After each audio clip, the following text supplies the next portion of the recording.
વડોદરાના ભાયલી વિસ્તારમાં ચાંદીપુરા વાયરસનો શંકાસ્પદ કેસ સામે આવતા બાળકને ગોત્રી સરકારી હોસ્પિટલમાં સારવાર હેઠળ રાખવામાં આવ્યું છે। વડોદરાના ભાયલી વિસ્તારમાં ચાંદીપુરા વાયરસનો એક શંકાસ્પદ કેસ સામે આવ્યો છે। બાળકને ગોત્રી સરકારી હોસ્પિટલમાં સારવાર આપવામાં આવી રહી છે।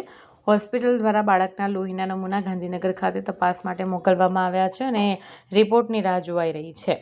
બીજી તરફ સયાજી હોસ્પિટલના પીડિયાટ્રિક વિભાગમાં ચાંદીપુરા વાયરસની શંકા ધરાવતા 3 બાળકો સારવાર હેઠળ છે, જેમાં એક બાળકની હાલત ગંભીર હોવાનું તંત્રએ જણાવ્યું છે। આરોગ્ય વિભાગ સમગ્ર સ્થિતિ પર નજર રાખી રહ્યું છે।